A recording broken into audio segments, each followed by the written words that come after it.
Good morning, folks. Welcome back to the Philosophy for Philistines channel, where we're going after the ostrich mob this morning, namely those who have their heads buried in the sands of postmodern delusion. I've been speaking about sophistry, which is the use of fallacious arguments, especially with the intention of deceiving. And this our government has become famous for, and the woke mob that supports them. Synonyms for deception: hypocrisy, cunning, treachery, guile, duplicity, insincerity, legerdemain, dissimulation, craftiness, fraudulence, deceitfulness, and deceptiveness. But what do the scriptures have to say about those who employ such? From Colossians 2:8. See to it that no one takes you captive by philosophy and empty deceit, according to human tradition, according to the elemental spirits of the world, and not according to Christ. Ephesians 4:14. So that we may no longer be children tossed to and fro by the waves and carried about by the wind of every doctrine, by human cunning, by craftiness in deceitful schemes. So today, I'm doing this in honor of not a colleague, rather an acquaintance of mine, Andre Van Heerden, who is a consultant. And he wrote a wonderful article entitled Sex and Leadership. The link to it below this video. I encourage you to read it.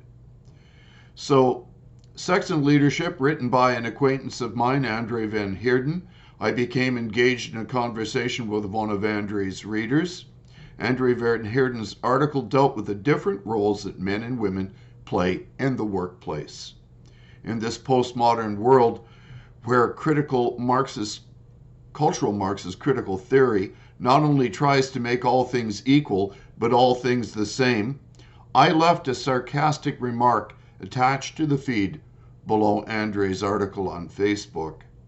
One of the ostrich mob, namely those who live with their heads permanently in the sand, grew enraged at my poor and perhaps vulgar attempt at humor.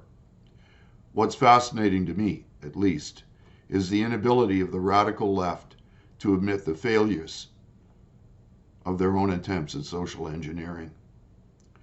My wife is one of the first two women to graduate from Naval Academy, Sjuuk Creek School in Bergen, Norway.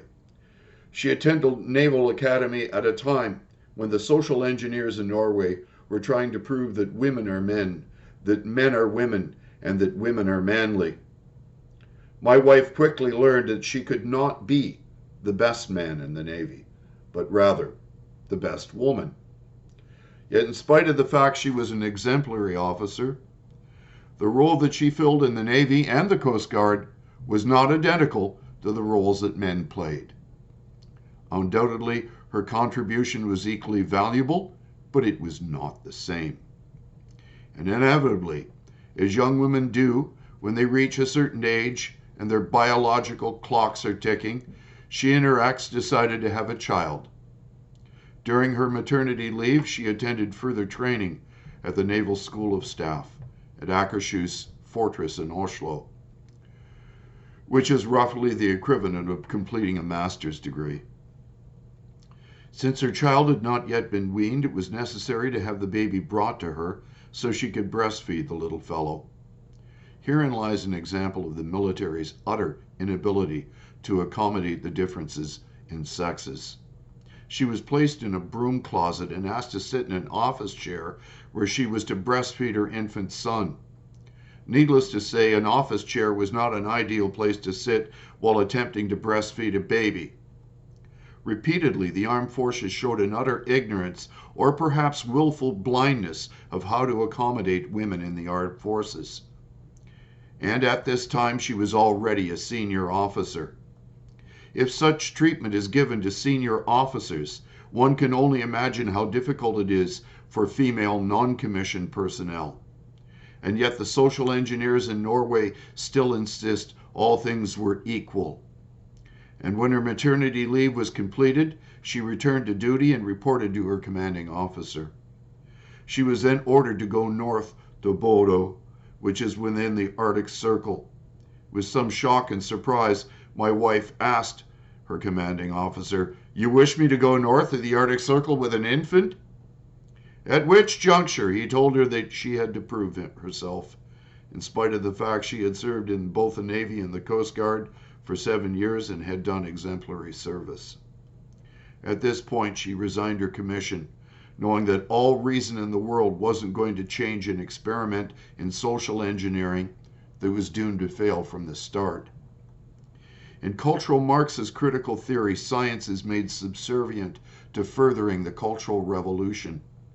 Facts, therefore, must be made to conform to the ideology.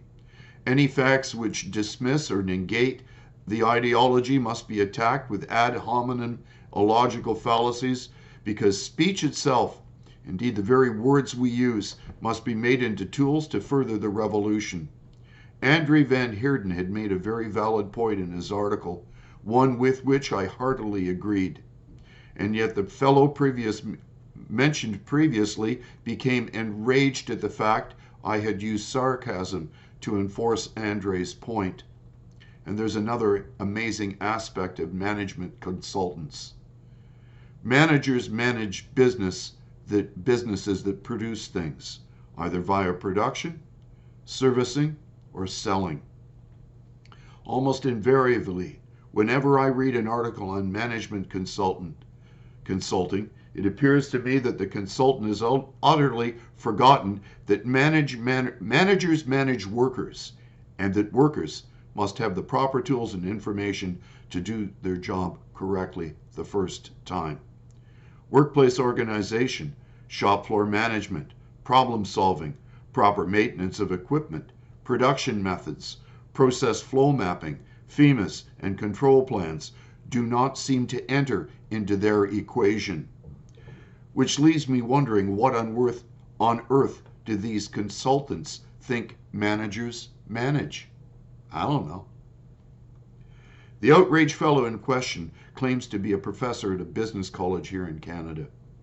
At this juncture, both my wife and her brother, who is a retired colonel from the Norwegian Air Force, were engaged in this conversation. My brother-in-law is an exemplary, successful business person with a global clientele. He lives in a villa in France while maintaining a global network of partners and customers that he's served very successfully for many years. This alleged business professor expressed clearly that free market individual economic liberty, the rule of law, and constitutional constraints on democracy were actually attacks on democracy. He told me that I hated democracy because I reminded him of the fact that the Canadian Charter of Rights and Freedoms is the supreme law of the land, and that therefore the government cannot pass any legislation, even at the local level, that contradicts the Charter. His rage was particularly directed at Freedom Convoy 2022, who were protesting the government's unconstitutional restriction of movement throughout the Dominion of Canada, as well as in exiting and returning to Canada. Freedom of movement is guaranteed in the Charter. No law can be passed which limits it, nor can people be forced to have medical procedures which goes against their conscience. This is why Trudeau attempted to ram the Emergency Measures Act through Parliament, even though the requirements of enacting the Emergency Measures Act were not met, because our PM wanted to do an end run around the Charter. This alleged business professor became practically violent in his attack against not only me, but against my brother-in-law and my wife. Better yet, he contradicted himself several times in his own argument and lied about his own military career. When I had exposed these contradictions, he immediately erased all of his remarks and left the discussion, which is a darn pity, because I collect postmodern diatribes like a philatelist collects rare stamps. With this exception, the ostrich crowd parrot one another's talking points like they can share the same brain. I have several thoughts about this. Firstly, It's astounding that a person who's a professor in business seems to know so little about doing business. Secondly, that Canadians appear to be utterly ignorant of limited constitutional government, the separation of powers, the role of the executive, that of the legislator, and that of the judiciary. Without these breaks, without these limits, we won't have democracy, we will have mob rule. Yet this is exactly what the mob wants. Out of an attempt to make all things the same, their own argument deconstructs itself as reality smacks them right in the kisser. Men are not women. Men do not menstruate. Women cannot become men. The nuclear family is the most successful model for raising children in a healthy and moral manner. The desire of postmodern cultural Marxist critical theorists to deconstruct civil society while labeling any who happen to notice that they're taking aim straight at normalcy. Their response is to label us as homophobic, racist, bigoted, misogynistic, and sexist.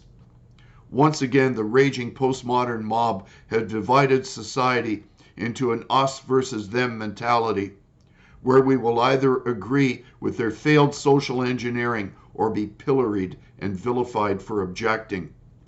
Instead of embracing our greatest legal inheritance, namely that of English common law, under which all are deemed to be equal before the law, they have redivided society based upon race, creed, sex, color, ethnicity, and social status. If we do not stop them, using all means at our disposal, their sophistry will soon dispose of us. Know them by their fallacious arguments and mark their deceit. To them, the only narrative permitted is the narrative which furthers the cultural revolution. You fringe minority holding unacceptable views, you. Yesterday we exposed one of them, and he took his toys and ran away because his hypocrisy, cunning, treachery, guile, and duplicity cannot stand once it has been brought to light. I hope you will all help to do the same when you encounter the ostrich mob with their heads buried deeply in the sands of postmodern delusion. So there are some thoughts to think and pray about. Do not be afraid. Never back down. Never apologize. Not unless you've done something wrong. And making a slightly off-color joke, which I thought was funny, really, because I called myself a male lesbian. In an invitation, to make all things equal under this postmodern idiocy of, I don't know, LGBT. How many letters are there now? Do you know? I don't think anybody. I don't think they know themselves. Think and pray. Keep the Ukraine in your thoughts, even as that lunatic Putin waves nuclear swords about. And let's pray for saner times when we will really, truly return to normalcy. God bless you.